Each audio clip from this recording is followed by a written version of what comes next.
Let's look at connotation. So a connotation is the feelings that come with a word. So it's more than the definition because a word can cause positive or negative feelings. This concept of connotation also connects to tone, and we've talked about formal and informal tone previously. So the words that you choose have baggage that comes with it, and that baggage, their feelings, and their other word associations. Let's see what I mean. Here's a word, house. House is pretty neutral. But if you call a house a shack, then that's an insult to the house. It's a negative term for the house. If you call a house an abode, well, welcome to my abode, then that is a much more positive connotation. It's a much more positive feeling. Let's look at food. So, food, that word is pretty neutral. But if you call something slop, then you are insulting it. It is more negative. If you're calling something a feast, then that really ups the bar, and it is a much more positive spin on that word. I was initially going to put the word entree or hors d'oeuvres, and then I realized that if you take a word and you just use the French version of it, it makes it sound better. So, but there's a shortcut for you in English language. And the last one that we'll look at. Here's a word, teenager. And the word teenager to some people in itself is actually a negative term, but not in my example, because I don't think so. Now, you could look at a group of teenagers who are standing on the edge of the corner and you say, oh my gosh, look at that group of delinquents. Now you have insulted them. Now you have branded them, labeled them with a negative association, with a negative feeling. But you could have also said, look at those young adults over there. And calling them young adults is like, oh, they're a little bit fancier. Of course, they are more mature. So there are positive and negative associations with words. And the reason why we want to pay attention to the connotations is because you could end up offending someone, or you could misrepresent something. Let's look at this example. I love this one. So a positive example would be, we bought inexpensive souvenirs at the amusement park. A negative way to say that is, we bought cheap souvenirs. Now, oftentimes inexpensive does mean cheap, but cheap has this extra association with like not lasting, with being kind of lesser than.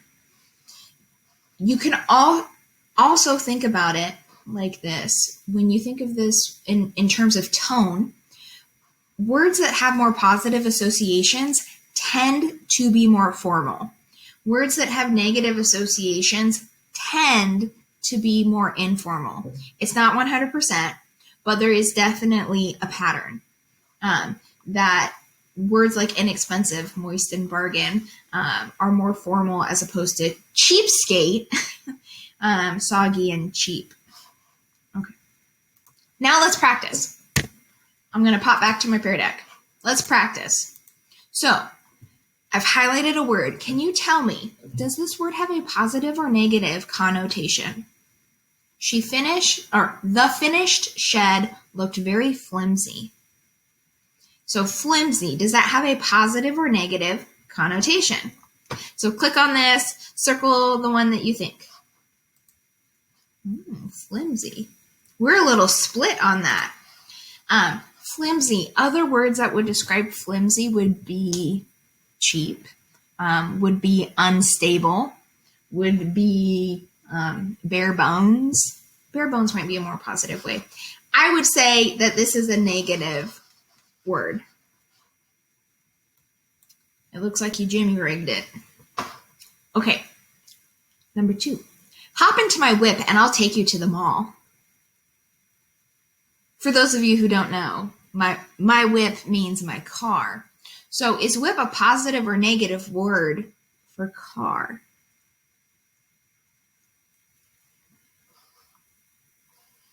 hop into my whip and I will take you to the mall.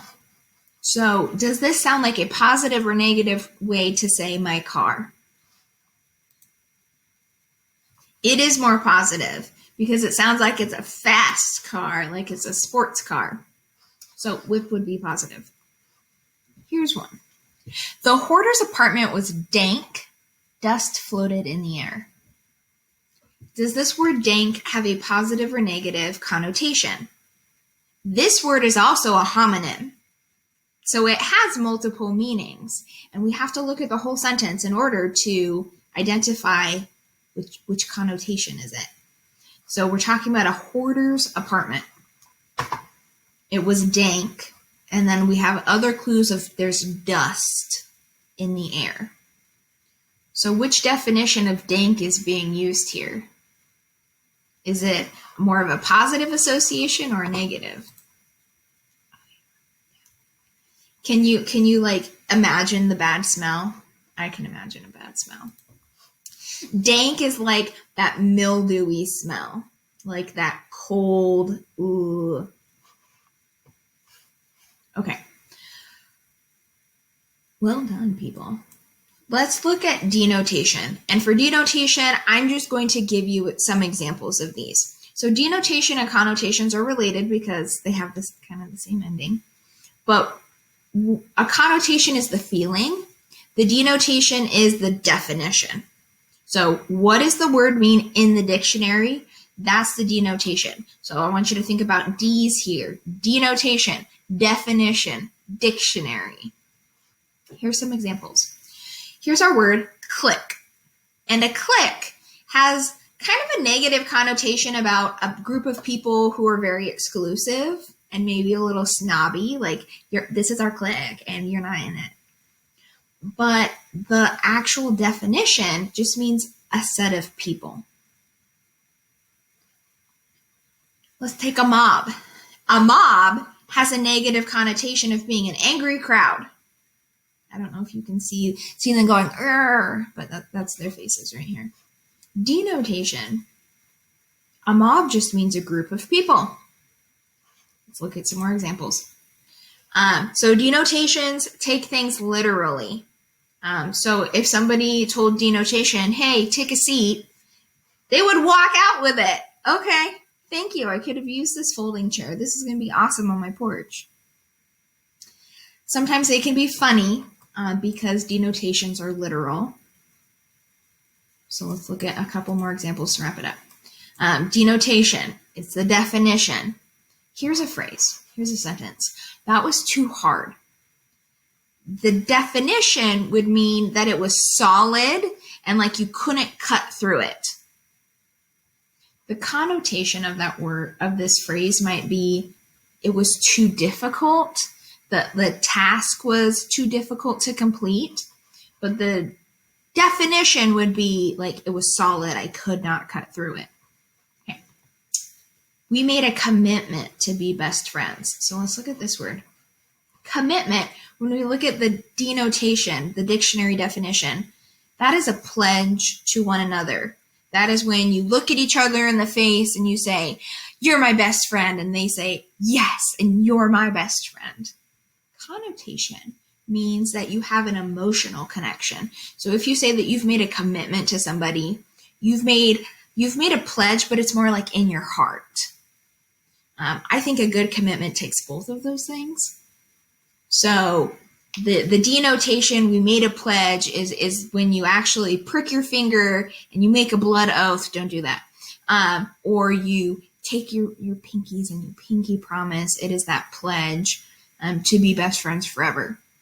The connotation means that you are emotionally connected. Okay, so the money shot. One more time, let's recap. Take a screenshot of this. Take a picture of it. Homonyms. They are words that have two meanings. They're the same spelling, though. They could have more than two meanings. Sometimes they both mean a noun. Sometimes one means a noun and a verb. It just depends on the sentence. So we have to look at the clues. Connotations. This is when we're talking about positive, negative feelings of a word. Denotation is the definition. All right. So what now?